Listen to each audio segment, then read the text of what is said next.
제가 오늘 아침이 아니죠. 이제 퇴근하고 이제 집회를 가려고 오늘 말씀이니까 옷을 입어야 되는데 무슨 옷을 입을까 하고 옷장 앞에 섰는데 저한테 양복이 이거밖에 없더라고요. 그래서 너무 더울 것 같아서 네, 그래서 이거를 입고 와서 옆에다가 혼자 선풍기를 쐬면서 하겠습니다. 양해 부탁드리겠습니다. 오늘 하루도 평안하셨는지 잘 모르겠습니다. 벌써 더워서 마스크를 벗고 하겠습니다. 2022년이 시작한 지도 절반이나 되는 시간이 벌써 흘렀습니다. 항상 이렇게 돌아보면 항상 느끼는 것 같은데 시간이 정말 빠르게 지나가고 있다라고 생각이 되어집니다. 계속 더울 것 같다가 주말부터 비가 조금씩 오고 있어서 참 감사한 한 주를 이렇게 보내고 있는 것 같습니다. 개인적으로 비가 오는 날을 별로 안 좋아하는데요. 옷이 젖거나 신발 속에 물이 들어가면 되게 끄급하잖아요. 그래서 되게 별로 안 좋아했는데 이렇게 덥다가 이렇게 선선해지고 시원해지니까 참 좋은 것 같습니다. 오늘 말씀은 오늘 성도님들과 함께 교제하고 싶은 말씀은 소선지서인 하박국서를 묵상하고 성도님들과 함께 교제하고자 하는 마음이 있습니다. 이 앞에 제목에 제가 띄워놓은 말씀이 성도님들께서 많이 들어보셨고 알고 있으리라 하는 말씀입니다. 하박국 2장 4절에 쓰여 있고요. 또한 하박국에 뿐만이 아니라 신약의 사도 바울은 이 말씀을 인용해서 성경 여러 구절을 적용한 것을 알 수 있습니다. 또한 그 이후에 마르틴 루터라는 사람이 종교 개혁을 일으킬 때 이 말씀을 보고 종교 개혁을 일으켰다라고 하는 많은 사람들에게 도전을 주는 그런 말씀인 것 같습니다. 제가 앞서서 소선지서라고 말씀을 드렸는데요. 소선지서에 대해서 간단하게 설명을 드리고 말씀을 본격적으로 시작하도록 하겠습니다. 구약 성경에 보면 호세아부터 말씀이 이렇게 쭉 이어져 있는데요. 호세아부터 말라기까지 총 12권의 성경이 있습니다. 히브리어 성경, 그러니까 유대인들이 읽는 성경은 이 성경이 이렇게 12권으로 나눠지지 않고요. 한 번에 묶여져 있어요. 저희가 보는 성경은 12권으로 나누어져 있고 그리고 성문서 바로 앞에 위치한다고 합니다. 그리고 소선지서라는 이름이 붙은 이유는 분량이 비교적 적으며 선지자의 활동 기간 또한 그렇게 길지 않기 때문에 그런 측면에서 지어진 이름이라고 합니다. 하박국서는 총 3장으로 구성되어져 있습니다. 그리고 소선지서의 이름에 걸맞게 굉장히 짧은 성경입니다. 우리 하박국 한번 펼쳐볼까요? 구약 성경으로 제 성경으로 1302페이지에 이렇게 하박국이 있습니다. 기록 연대는 남유다 왕인 여호야김 왕이라고 추정이 되어집니다. 당시에 남유다가 존재할 때 북이스라엘은 이미 아수르에 의해서 멸망당한 그러한 시기에 이 성경이 기록되었습니다. 하박국서는 특이하게도 하브루타 형식을 띠고 있습니다. 하브루타 형식이 여기다가 적어놨는데요. 다름 아닌 사람과 하브루타를 하는 것이 아니라 하나님과 하박국, 그러니까 신과 사람이 하브루타를 하는 것을 볼 수 있습니다. 하브루타란 둘씩 짝지어서 대화, 토론, 논쟁하는 교육으로 한 사람이 물으면 그 반대 사람, 다른 사람은 대답하고 때로는 궁금하거나 주장에 허점이 있을 경우 지적해 주기도 하는 유대인 방식의 교육을 하브루타라고 합니다. 소선지서를 앞서 말씀드렸다시피 내용이 굉장히 길지 않아요. 그렇기 때문에 이 성경만 읽고서는 이 성경이 무엇을 의미하는가 되게 이해하기 어려울 수 있습니다. 그래서 성경이 기록되었을 당시에 시대적 배경, 시대적 상황 이런 것들을 공부한 뒤에 이 성경을 대하게 되면 그 성경 안에 있는 기자가 어떤 말을 하고 있는지 그리고 독자들에게 어떤 이야기를 하고 있는지 더욱더 깊게 이해할 수 있기 때문에 하박국서가 기록될 때 당시에 배경 지식을 먼저 이해한 뒤에 성경을 본격적으로 읽도록 하겠습니다.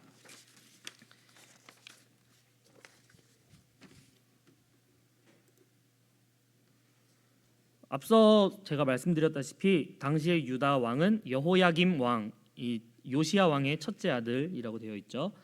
이 왕의 계보를 살펴보면 먼저 므낫세라는 희대의 악한 왕이 등장합니다. 이 왕 이후에 이 왕의 아들인 아몬 왕을 거쳐서 요시야 왕이 왕이 됩니다. 이 요시야 왕은 므낫세 왕이 굉장히 희대의 악한 왕이라고 했는데 요시야 왕은 우상 철폐 작업에 본격적으로 들어가게 됩니다. 이 작업과 이 정책으로 인해서 잠시 영적인 회복이 있었어요, 남유다에. 그런데 그 전에 므낫세와 아몬 왕이 강력한 우상 숭배로 인해서 백성들의 삶 전체가 아직 우상 숭배에 뿌리 깊게 자리를 잡고 있었기 때문에 이러한 분위기를 한 번에 완전히 바뀌기에는 역부족이었고요. 게다가 이 남유다 외적으로는 신흥 바벨론 제국이 세력을 확장하면서 마침내 그때 북방을 지배하고 있던 아수르 제국을 멸망 직전까지 몰아붙여 중동의 패권을 장악하게 되는 내외적으로 굉장히 어지러운 상황이었습니다. 그리고 이 바벨론 제국은 바벨론 그 북쪽 땅에서 멈추지 않고 남쪽 애굽 땅까지 이렇게 세력을 확장하고 싶어 했기 때문에 그 길목에 있는 유다를 계속해서 넘보게 되었습니다. 흡사 중국과 일본 사이에 낀 우리나라를 보는 듯한 느낌이 들었습니다. 그래서 저는 이 말씀이 더 감명 깊게 와닿았던 것 같습니다. 신흥 바벨론 제국의 그때 왕은 나보폴라살 왕이라는 왕이었는데요. 이 왕이 아수르를 점점 압박하고 결국에는 아수르의 수도였던 니느웨를 점령합니다. 이렇게 되자 남쪽에 있던 애굽 왕 바로 느고는 군대를 이끌고 이스라엘 땅으로 올라가게 됩니다. 여기에는 자세하게 나와 있지 않은데 이쪽 북쪽에 갈그미스 이쪽 땅이 바벨론 땅이었고요. 이 밑 아래는 유다 땅인데 그 아래로 남방에 이집트 쪽에 애굽이 있습니다. 팔레스타인 땅을 통해서 북쪽으로 바로 느고 애굽 왕 바로 느고가 올라가던 도중 아수르의 안 좋은 감정을 가지고 있던 요시야 왕은 애굽의 북상을 저지합니다. 그래서 무깃도에서 진을 치고 애굽의 군대를 막습니다. 제가 한 달 반 정도 됐나요? 저번 달이었죠. 저번 달에 이렇게 성경 지리 연구하면서 4가지 길 말씀드렸었던 거 기억나시나요? 그때는 왕의 대로에 대해서 얘기를 했잖아요. 왕의 대로는 요단강 우편에 있는 길이었고 이번에 해안 평야를 통해서 애굽 왕이 이동하고 있습니다. 이렇게 성경 지리를 알면 여러 가지 측면에서 많은 도움이 될 수 있으니 성경 지리를 열심히 공부하시면 좋을 것 같습니다. 당시 아수르는 북이스라엘을 멸망시킨 사람들이었어요. 남유다랑 북이스라엘은 한민족이었죠. 그래서 남유다 입장에서는 아수르는 멸망당해도 싼 그런 민족이었습니다. 그래서 요시야 왕은 무깃도에서 애굽에 갈 길을 막습니다. 아수르가 멸망하는 것이 남유다 사람들이 보기에 더 합당하다고 생각했을 것입니다. 역대하 35장 20절 말씀 보도록 하겠습니다. 역대하 35장 20절입니다.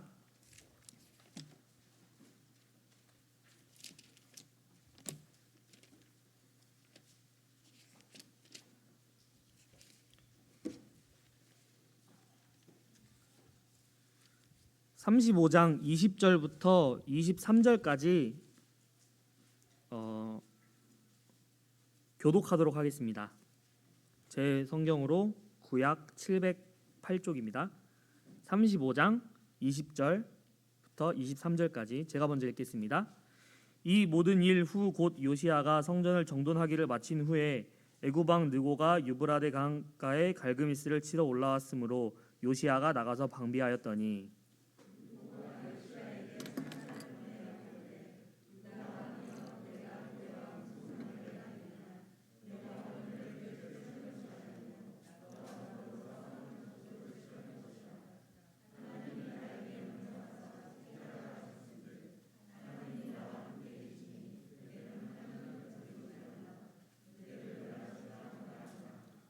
요시야가 몸을 돌이켜 떠나기를 싫어하고 오히려 변장하여 그와 싸우고자 하여 하나님의 입에서 나온 느고의 말을 듣지 아니하고 무깃도 골짜기에 이르러 싸울 때에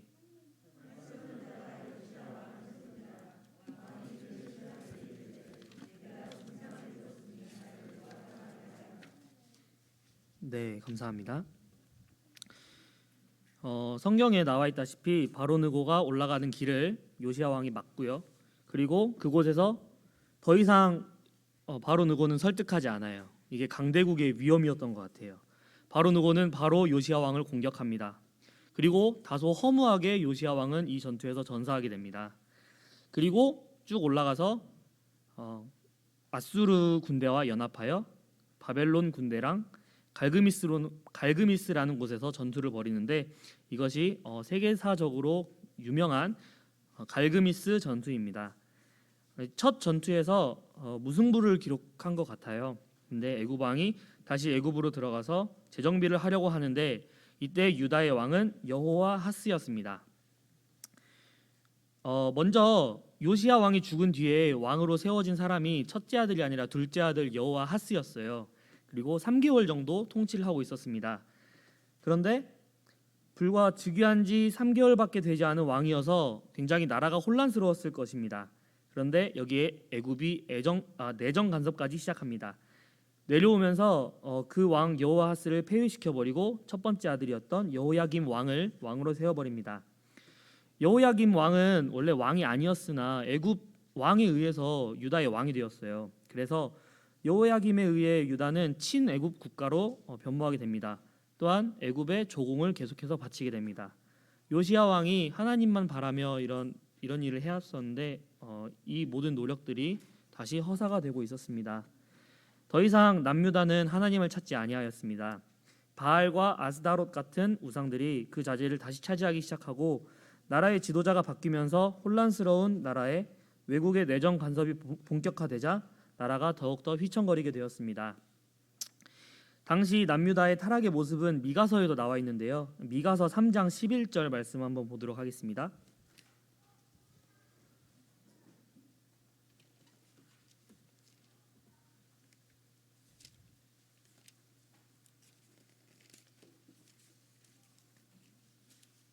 미가서 3장 11절입니다. 제가 읽어드리도록 하겠습니다. 그들의 우두머리들은 뇌물을 위하여 재판하며 그들의 제사장은 삭슬 위하여 교훈하며 그들의 선지자는 돈을 위하여 점을 치면서도 여호와를 의뢰하여 이르기를 여호와께서 우리 중에 계시지 아니하냐 재앙이 우리에게 임하지 아니하리라 하는도다. 이게 무슨 말이냐면요. 세 번역으로 바꿔서 읽으면 더욱더 이해하기가 쉬울 것 같아서 세 번역 성경도 가지고 왔어요. 이 도성의 지도자들은 뇌물을 받고서야 다스리며 제사장들은 삭슬 받고서야 율법을 가르치며 예언자들은 돈을 받고서야 계시를 밝힌다. 그러면서도 이런 자들이 하나같이 주님께서 자기들과 함께 계신다고 큰 소리를 친다. 주님께서 우리와 함께 계시니 우리에게 재앙이 닥치지 않는다라고 말한다. 라고 미가서 3장 11절에 기록되어 있습니다. 당시 남유다의 지도층의 타락의 모습입니다. 지도층마저 부패하고 죄악이 만연하여 더 이상 하나님을 찾지 않는 나라로 변모되어 가고 있었습니다. 이러한 시기에 하박국서가 기록되었습니다. 이러한 시대적 배경을 알고 이제 하박국을 한번 들어가 보도록 하겠습니다. 하박국은 앞서 말씀드렸다시피 하브루타 형식으로 하박국이 하나님께 먼저 질문합니다. 하박국으로 성경을 돌아가셔서 1장 3절로 4절을 보시면 어찌하여 내게 죄악을 보게 하시며 패악을 눈으로 보게 하시나이까 겁탈과 강포가 내 앞에 있고 변론과 분쟁이 일어났나이다. 이러므로 율법이 해이하고 정의가 전혀 시행되지 못하오니 이는 악인이 의인을 애워쌌으므로 정의가 굽게 행하여짐이니이다. 네, 이렇게 말씀을 하박국이 하나님께 말씀을 드리고 있습니다. 굉장히 많은 죄악들로 악이 가득한 나라에 잠잠하신 하나님께 간절히 호소하고 있는 하박국을 볼 수 있습니다. 그러나 하나님께서 6절로 10절까지 말씀하십니다. 갈대아 사람, 여기서 갈대아 사람은 바벨론 군대를 가리키고 있습니다. 바벨론 군대를 일으켜서 유다를 심판하시겠다라고 하나님께서 분명하게 선언하셨습니다. 하박국은 이 대답에 이해할 수가 없었습니다. 바벨론 사람들이 유다를 심판하는 것은 의가 아니었다고 하박국은 생각한 것 같습니다. 바벨론 사람들은 하나님을 알지도 못하고 하나님께서 사용할 만한 그러한 민족이 아니라고 생각했던 것 같습니다. 바벨론 사람들의 특징이 1장 8절로 10절까지 쭉 나와 있는데 맨 마지막에 너희는 나 이외에 다른 신을 두지 말라라고 분명하게 말씀하신 하나님의 말씀에도 완전히 반대되는 그러한 삶을 살고 있던 사람들이었습니다. 이러한 자들로 인해서 유다가 멸망당한다는 것은 자신이 생각했던 자신이 정의했던 그러한 정의가 굳게 행하여진다라고 본인 스스로 생각했던 것 같습니다. 악인이 자기보다 의로운 사람을 삼키는데도 잠잠하시나이까라고 1장 13절에 하박국이 하나님께 다시 질문합니다. 하박국의 생각으로는 도저히 이해할 수 없었고 이것에 대한 해명을 하나님께 요구합니다. 사실 하박국뿐만이 아니라 이 상황에 닥쳐 있었던 모든 사람들이 아마 그런 생각을 했을 것입니다. 사람은 절대로 이해할 수 없을 것입니다. 그리고 2장 1절에 보면 하박국이 하나님께서 대답하시기를 성루에서 기다리는 모습까지 볼 수 있습니다. 하나님께서 다시 대답하십니다. 하박국 2장 4절입니다. 혹시 어느 형제님께서 읽어주시면 감사하겠습니다.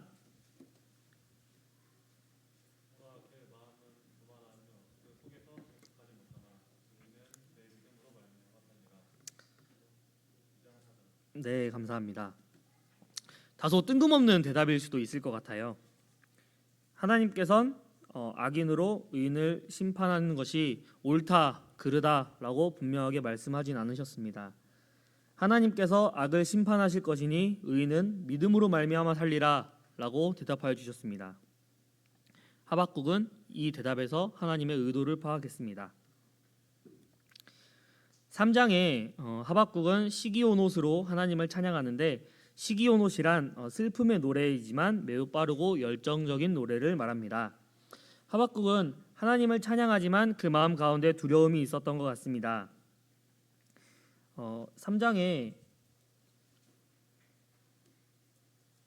성도님들 많이 아시는 내용이 17절로 18절에 주일학교 찬양에도 있고 성도님들 많이 아시는 그런 찬양이 있잖아요. 굉장히 빠르고 열정적인 노래긴 한데 슬픔의 노래라고 느껴지지 않으시죠? 근데 하박국은 이런 슬픔의 노래를 불렀다고 합니다. 그리고 16절에 보면 하박국이 마냥 기뻐하진 않았던 것 같아요. 기뻐함으로 두려움이 있었던 것 같습니다. 창자가 흔들렸고 그 목소리를 말미암아 내 입술이 떨렸도다라고 본인의 감정을 이렇게 표현하고 있습니다.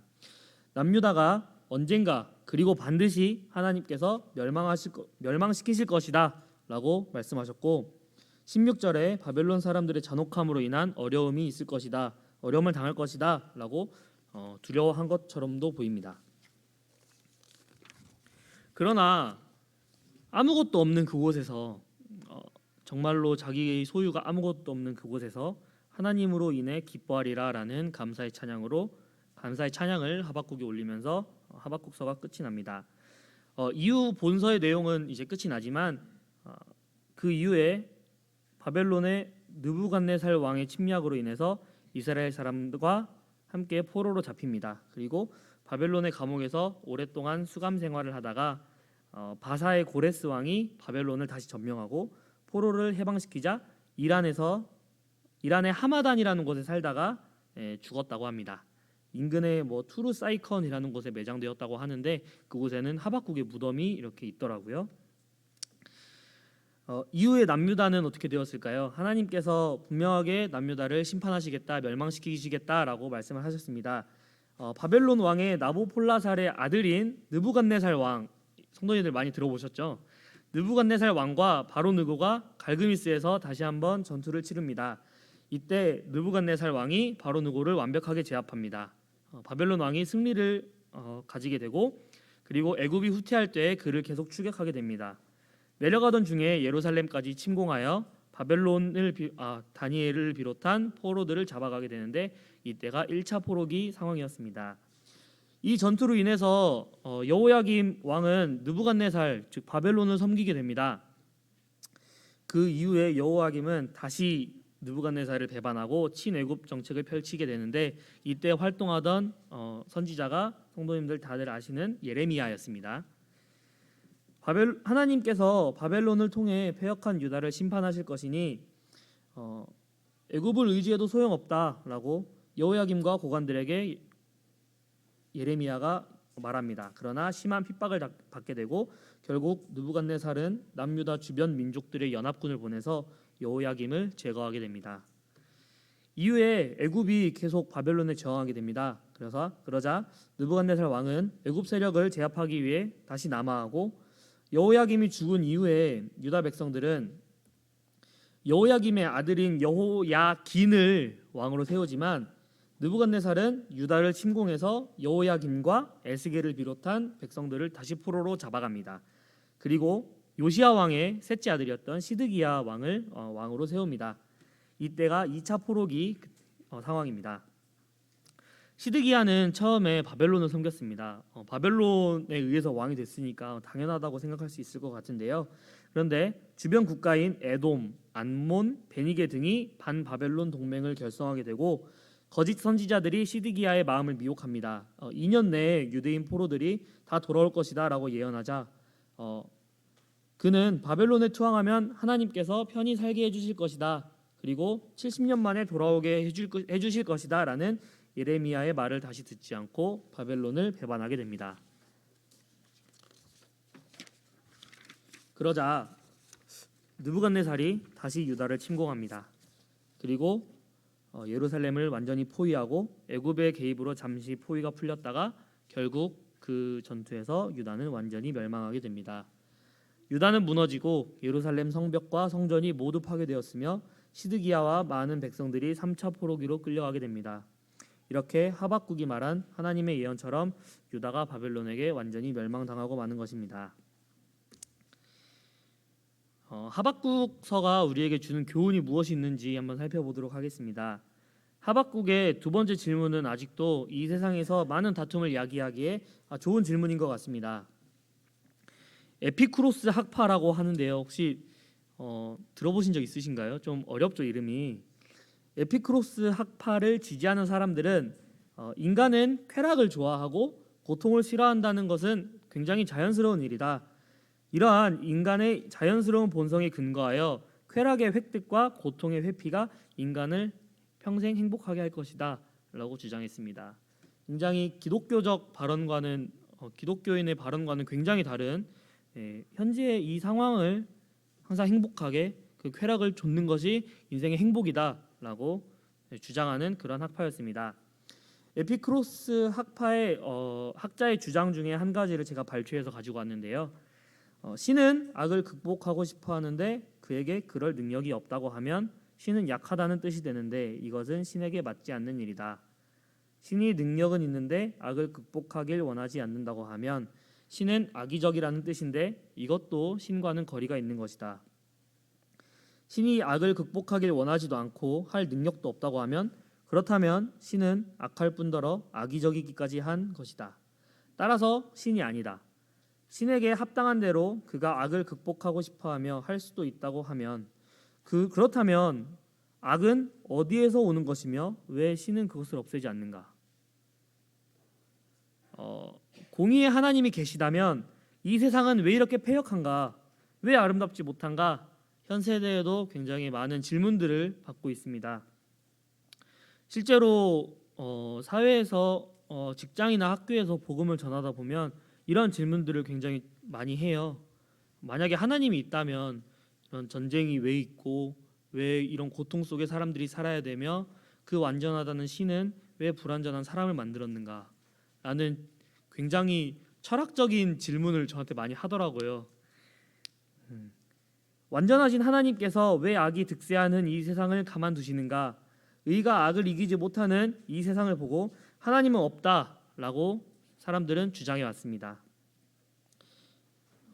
악이 이렇게 지금 현세에서 바라보면 악이 승승장구하고 있잖아요. 혹은 하나님이 존재하더라도 악을 이길 만큼 전능하진 못한 것 같다라고 얘기를 하고 있습니다. 과연 그럴까요? 하나님께서는 그러한 악을 어떻게 하실 수 없는 분이실까요?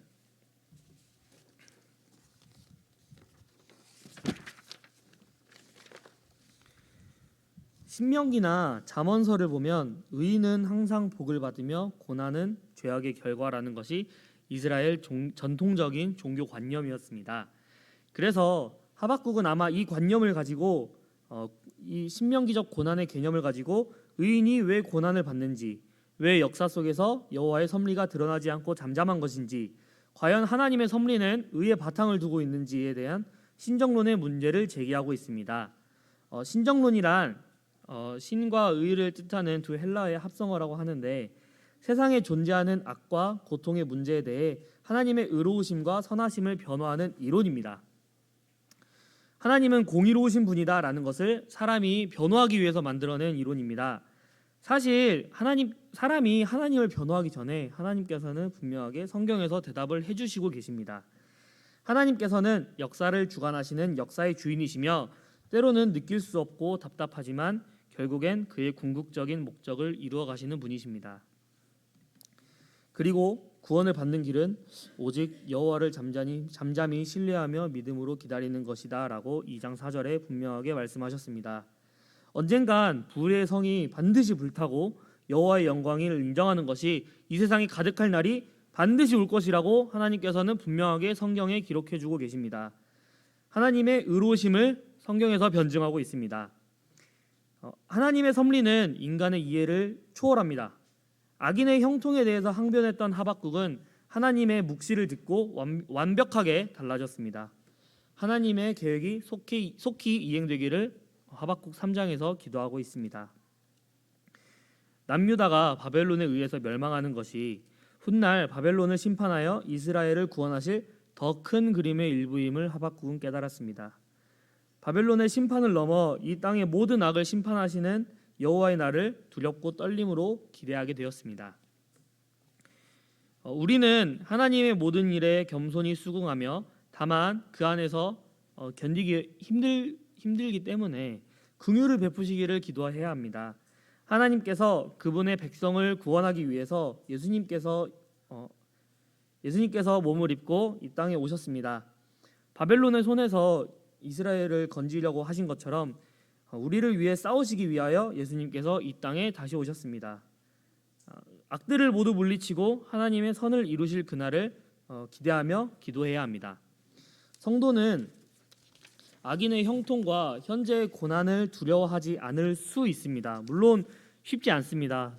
고난이 다가왔을 때 성도님들은 어떠신지 모르겠는데 저는 굉장히 어렵고 힘든 것들이 많았거든요. 그래서 그러나 하나님께서 분명하게 말씀하신 것은 악은 영원할 수 없고 하나님의 의만 영원하다고 분명하게 말씀하셨습니다. 심판의 날, 곧 예수 그리스도께서 올 날이 구원과 기쁨의 날이기 때문입니다. 하나님을 믿는 우리는 항상 그 소망 가운데 살 수 있고, 또한 그런 소망 가운데 살아야 합니다.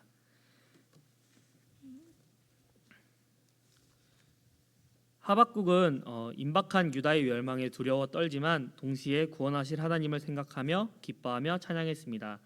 더 이상 항의하지 않고 징계를 겸허히 수용합니다. 유다를 구원하실 하나님을 온전히 의뢰하며 기뻐합니다. 비록 유다 땅에 소출이 없고 사람도 없는 폐허가 되더라도 하나님의 약속이 있으니 언제나 기뻐하고 즐거워할 것이라고 고백합니다. 그가 바라보는 것은 현재의 고난이 아니라 그 너머에 있는 하나님의 구원과 회복이었습니다. 어떠한 환경이나 상황 가운데서도 나와 함께 계시는 하나님을 찬송하고 즐거워하기를 간절히 소원하는 마음이 있습니다. 사실 이 말씀을 준비하게 된 계기가 있습니다. 짧은 간증 하나만 하고 마치도록 하겠습니다. 사실 제가 한 달 전에 이런 말씀을 할 수는 없었을 것 같아요. 저희 가정에 3월 중순에 축복을 하나님께서 허락해 주셨어요. 그 전부터 이제 하나님께서는 허락하셨는데 저희가 이렇게 알게 된 것은 날짜를 보니까 3월 18일이더라고요. 저희 자매가 몸도 좀 이상한 것 같다고 하고 배가 좀 느낌이 이상하대요. 막 땡긴다고 그러고, 그래서 평소에 안 그러던 사람이 왜 그러나 싶었는데 설마 하고 그날 밤에 이제 저녁 10시인가 11시에 편의점에 가서 테스트기를 한 3-4개를 사와봤어요. 근데 해보니까 다 2줄이 나오는 거예요.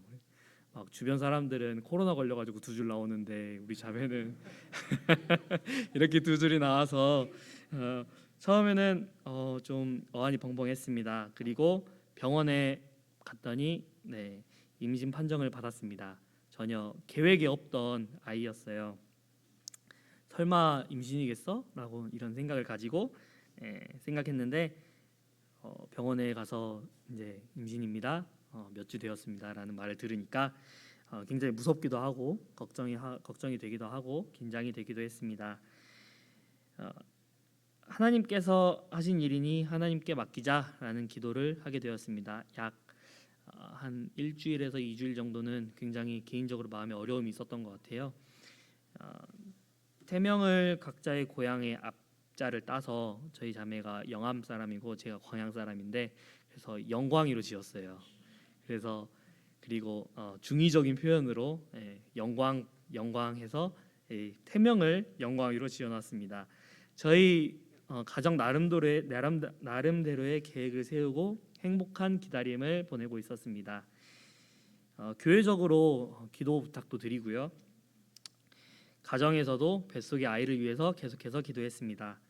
하나님께서 주신 이 아이는 이 아이의 태명처럼 하나님께 영광이 되어진 그런 아이로 크게 해달라고 하나님께 간절히 기도했습니다.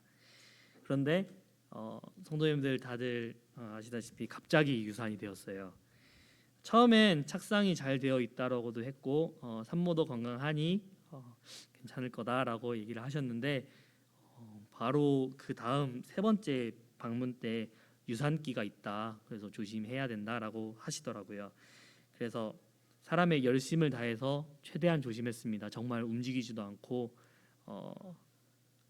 침대에 절대 못 내려오게 하고 밥도 막 차려가지고 막 갖다 주기도 하고 막 어떻게 그렇게까지 했나 싶을 정도로 했는데 그렇게 열심을 다했는데 그렇게 한지 하루 만에 병원에 가서 다시 방문을 했더니 하나님께서 이 아이를 우리 가정에 허락하신 지 약 7주 만에 다시 데려가셨습니다.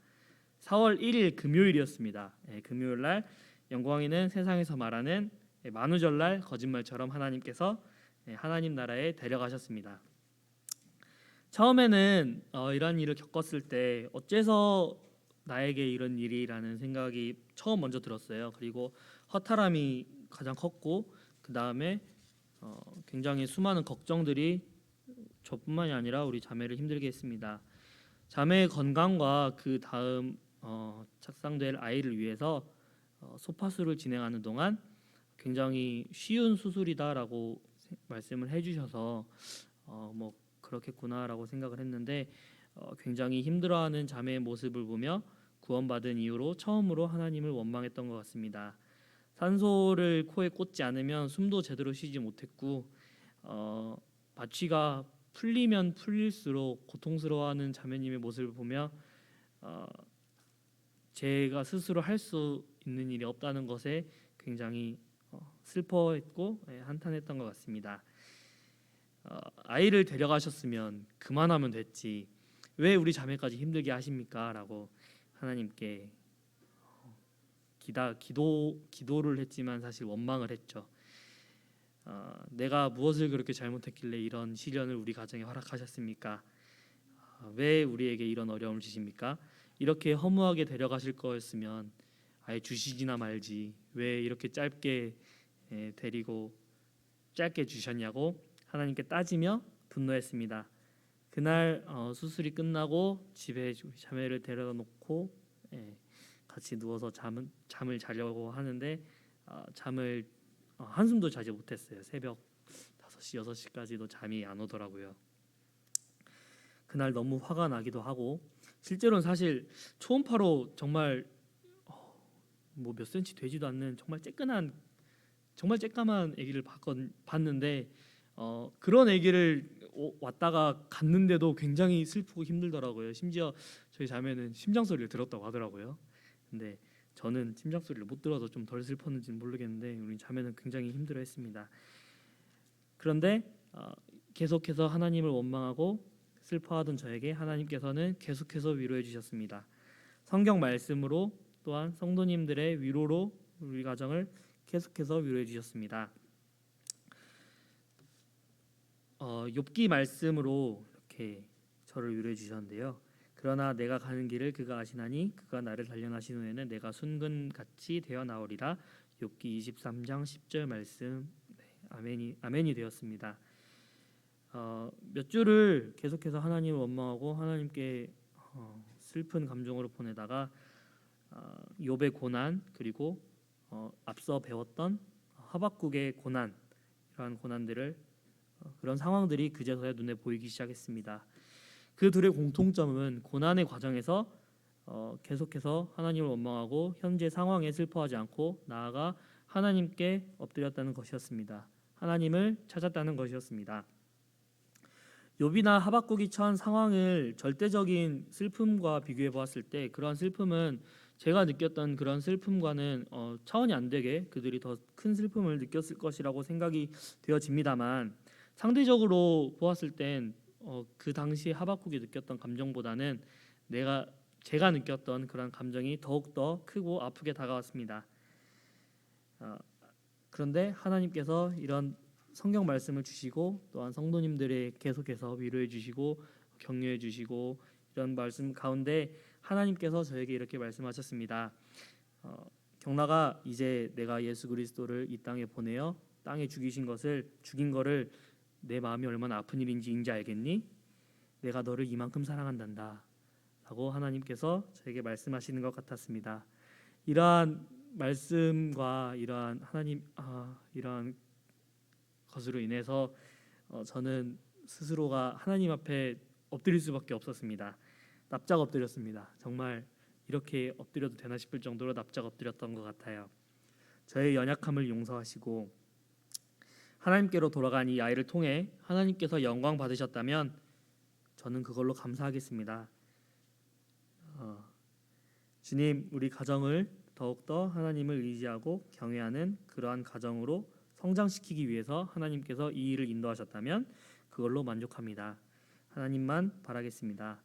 여호수아 말씀 24장 15절 말씀에 오직 나와 내 집은 여호와를 섬기겠노라 라는 말씀만 의지하고 하나님만 의지하며 경외하는 그런 삶을 살고 싶습니다. 주님께서 온전히 우리 가정을 지켜주시기를 간절히 원합니다. 그 가운데 하나님과의 교제가 회복되었습니다. 이후 이렇게 잘 지내고 있습니다. 이런 과정이 있었기 때문에 하박국서를 좀 더 마음 가운데 공감이 되어서 이렇게 성도님들과 함께 교제할 수 있었던 것 같습니다.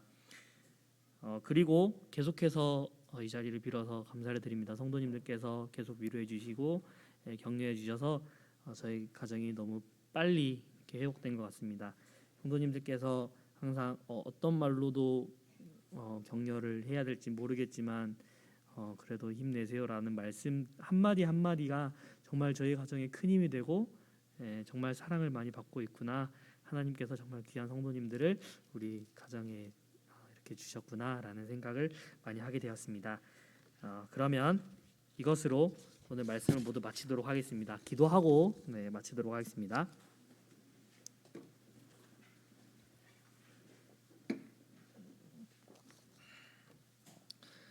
사랑이 많으신 하나님 아버지, 정말 공의로우신 하나님 아버지, 오늘 이 시간 하박국서를 통해서 하나님의 공의로우심과 정의로우심, 악을 심판하신 하나님에 대해서 교제케 하신 주님께 감사를 드립니다. 각 성도들에 대해 고난과 어려움이 있음을 누구보다 잘 아시는 주님께서 눈앞에 있는 고난보다 그 너머에 있는 하나님의 구원의 약속을 보이게 하시고 항상 하나님만을 바라며 하나님으로 인해 기뻐하는 성도 될 수 있도록 선히 이끄시기를 원하옵나이다. 주님께서 온전히 이끄시어 영원한 하나님의 나라에 들어가기까지 하나님을 기쁘시게 하는, 하나님을 영광스럽게 하는 자 될 수 있도록 계속해서 이끄시기를 간절히 원하옵나이다. 이후 돌아가는 발걸음도 온전히 주님께 의탁을 드리오니 이 모두를 사랑이 많으신 주 예수 그리스도의 이름으로 기도드렸습니다. 아멘. 네, 수고하셨습니다.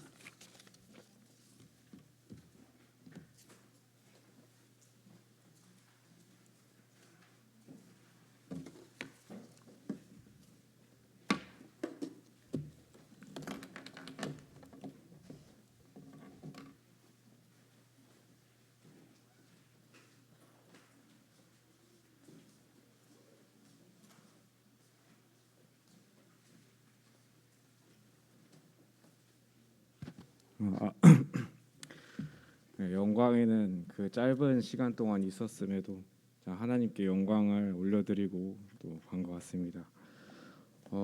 결국에 그리스도인들의 끝에는 참 하나님께 감사가 되는 것이 않겠습니까?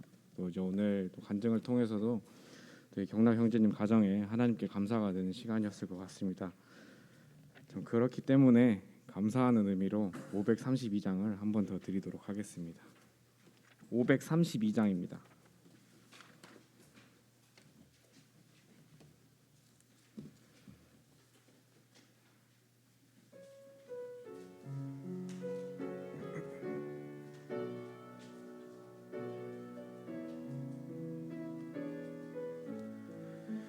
날 구원하신 주 감사, 모든 것 주심 감사, 지난 추억이 내 감사, 주 내 곁에 계시네. 향기로운 봄철의 감사, 외로운 가을 날 감사, 사라진 눈물도 감사, 나의 영혼 평안에 응답하신 기도 감사, 거절하신 것 감사, 헤쳐나온 풍랑 감사, 모든 것 채우시네. 아픔과 기쁨도 감사, 위로 감사, 증량 못하는 애 감사, 계신 사랑 감사해. 길가에 장미꽃 감사, 장미꽃 가시 감사, 따스한